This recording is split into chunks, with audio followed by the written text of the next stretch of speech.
कि 28 जून के important current affairs को। तो इस प्रश्न में आपसे पूछ रहे हैं अभी हाल ही में पेन पिंटर पुरस्कार 2024 किसने जीता है? तो आंसर होगा अरुंधति रॉय ने। तो अभी ब्रिटिश लाइब्रेरी ने भारतीय लेखिका जो है अरुंधति रॉय, इनको पेन पिंटर पुरस्कार 2024 से सम्मानित किया है। इस पेन पिंटर पुरस्कार की शुरुआत 2009 में हुई थी, जिसे नोबेल पुरस्कार विजेता हैरोल्ड पिंटर की याद में शुरू किया गया था। हमें तो अभी का याद रखना है 2024 का किसे मिला है?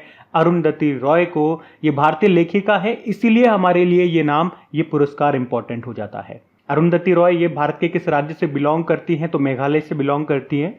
और एक और पॉइंट जो इनके नाम से सबसे महत्वपूर्ण है वो आपको याद रखना है कि इन्होंने 1997 में जो इनका पहला उपन्यास था जिसका नाम है the God of small things, उसके लिए इन्होंने बुकर पुरस्कार जीता था। ये जरूर याद रखना। अब मैं आपको 2024 के जितने भी इंपॉर्टेंट महत्वपूर्ण पुरस्कार हैं वो सारे के सारे यहाँ पे रिवाइज करवाने वाला हूँ। तो पूरी शीट को मेरे साथ बिल्कुल ध्यान से सुनना और देखते हुए चलना, हो सके तो साथ साथ भूलने की भी कोशिश करना ताकि ये आपको चीजें याद भी हो सके। देखो 2-3 अवार्ड तो ऑप्शन में मिल जाएंगे आपको, जैसे कि Subbaiah Nallamuthu V Shantaram lifetime achievement award मिला, Vinod Ganatra Nelson Mandela lifetime achievement award मिला, नरसिंह को Dilip Bose lifetime achievement award मिला। और ये पुरस्कार अभी महिलाओं में भी दिया जाना शुरू किया गया। तो महिलाओं में पहली बार किसको दिया गया, पहला किसे दिया गया? तो रोहिणी लोखंडे को दिया गया। ये भी मैंने आपको बता दिया।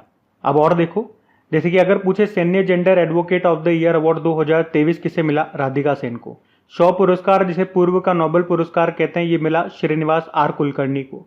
साहित्य अकादमी फेलोशिप अवार्ड रस्किन बॉन्ड को मिला। ट्यूरिंग पुरस्कार 2023 जिसे कंप्यूटिंग का नोबेल पुरस्कार कहते हैं, ये एवी विक्टरसन को मिला। अंतरराष्ट्रीय बुकर पुरस्कार 2024 जेनी एर्पेनबेक को मिला। ये जर्मनी की लेखिका है। इनका जो उपन्यास है नॉवल है काइरोस, और जो ट्रांसलेटर अनुवादक है उनका नाम है माइकल हॉफमैन। व्हीटली गोल्ड अवार्ड 2024 जिसे ग्रीन ऑस्कर भी कहते हैं, ये मिला पूर्णिमा देवी बर्मन को, ये असम की हैं। इसी तरह का एक अवार्ड है गोल्डमैन पर्यावरण पुरस्कार 2024 जिसे ग्रीन नोबेल पुरस्कार कहते हैं, ये आलोक शुक्ला को मिला, ये छत्तीसगढ़ से है। जबकि 2024 का लच्छू महाराज पुरस्कार पंडित राजेंद्र गंगा नाई को मिला। 30 मानवतावादी पुरस्कार 2021 रतन टाटा जी को मिला और 2023 का बिल गेट्स को। वर्ल्ड प्रेस फोटो 2024 का खिताब किसने जीता? मोहम्मद सलेम ने। आर्यभट्ट पुरस्कार पावुलेरी सुब्बा राव को मिला।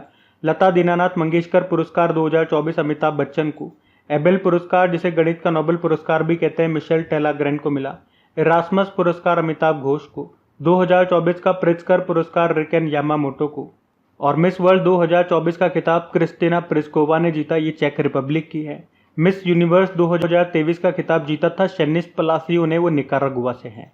2023 का जेडी बिरला पुरस्कार डॉक्टर अदिति सेन डे ने जीता। ज्ञानपीठ पुरस्कार जो कि 58वां संस्करण है, 2 जनों को मिला था, जगत गुरु रामभद्राचार्य और गुलजार को। केपीपी नामबियार पुरस्कार जो इसरो के अध्यक्ष हैं एस सोमनाथ को मिला। C K Naidu lifetime achievement award Ravi Shastri और फारूक इंजीनियर को। असम वैभव सम्मान, असम का सर्वोच्च सम्मान है, रंजन गोगोई साहब को मिला जो कि हमारे पूर्व चीफ जस्टिस ऑफ इंडिया रहे। एमएस स्वामीनाथन पुरस्कार बीआर कंबोज को। 2023 का शस्त्र रामानुजन पुरस्कार रुइक्सियांग झांग को। साहित्य अकादमी पुरस्कार हिंदी भाषा के लिए मिला संजीव को मुझे पहचानों के लिए। अंग्रेजी का मिला था नीलम शरण गौर को रेक्यूमेंट रागा जानकी के लिए।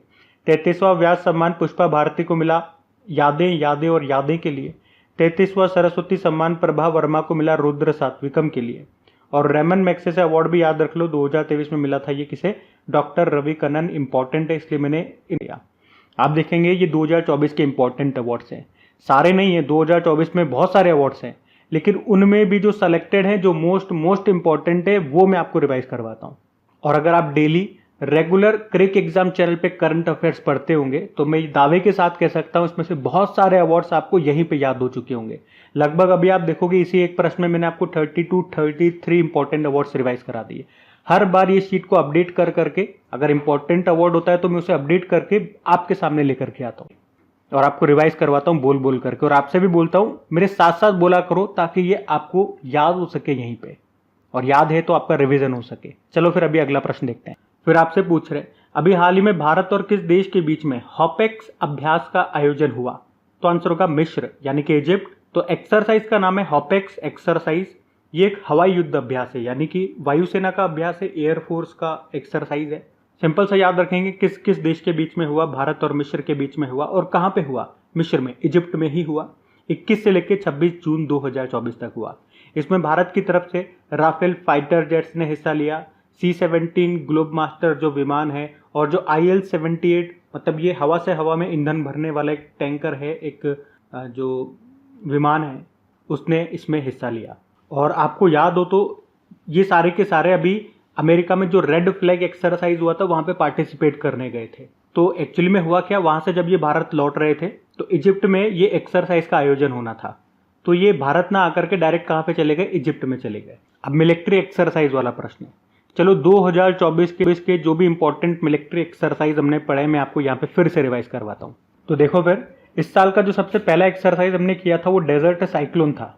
ये भारत और यूएई के बीच में हुआ था, राजस्थान के थार रेगिस्तान में। और सहयोग काजिन ये भारत और जापान के तटरक्षक बलों के बीच में हुआ था, चेन्नई में। अच्छा, आपको ये एक्सरसाइज याद है तो मेरे साथ साथ बोलते हुए चलना है ना। और अयोध्या एक्सरसाइज ये इंपॉर्टेंट है, पहला संस्करण था, पहली बार हुआ, भारत और थाईलैंड के बीच में हुआ। ये एक साइक्लोन एक्सरसाइज है, इस बार इसका दूसरा संस्करण था। ये हम इजिप्ट के साथ ही करते हैं, ये भी हमने इजिप्ट के साथ ही किया था। बाकी खंजर एक्सरसाइज इस बार 11वां संस्करण था, भारत और किर्गिस्तान के बीच में हुआ, ये हिमाचल प्रदेश के बकलोह में। Stead fast defender exercise NATO ने आयोजन किया था। डेजर्ट नाइट एक्सरसाइज भारत और फ्रांस और यूएई के बीच में हुआ था, ये अरब सागर के ऊपर। और सदा तंसीक एक्सरसाइज पहला संस्करण हुआ, भारत और सऊदी अरब के बीच में हुआ, ये राजस्थान के बीकानेर में। वायु शक्ति एक्सरसाइज इंडियन एयरफोर्स ने आयोजन किया, पोखरण राजस्थान में। मिलन एक्सरसाइज भारतीय नौसेना ने आयोजन किया था, लगभग 50 से ज्यादा देशों ने हिस्सा लिया था, विशाखापत्तनम में हुआ। दोस्ती एक्सरसाइज 16वां संस्करण था, भारत, मालदीव और श्रीलंका के बीच में हुआ, ये मालदीव में। एक समुद्र लक्ष्मण एक्सरसाइज हुआ था भारत और मलेशिया के बीच में, कहाँ, विशाखापत्तनम में। सी डिफेंडर्स एक्सरसाइज भारत और अमेरिका के तटरक्षक बलों के बीच में हुआ था, ये अंडमान निकोबार के पोर्ट ब्लेयर में। कटलेस एक्सप्रेस एक्सरसाइज, इसमें कई सारे देशों ने हिस्सा लिया था, मल्टीनेशनल एक्सरसाइज था, बहुराष्ट्रीय अभ्यास। 16 देशों ने हिस्सा लिया था, भारत भी उसमें एक था। भारत की तरफ से INS तीर ने हिस्सा लिया, कहाँ पे हुआ, सेशल्स के पोर्ट विक्टोरिया में। और सेशल्स के साथ भी हम एक एक्सरसाइज करते हैं जिसका नाम है लिमिटिये अभ्यास, ये भारत और सेशल्स के बीच में हुआ, कहाँ पे, सेशल्स में ही।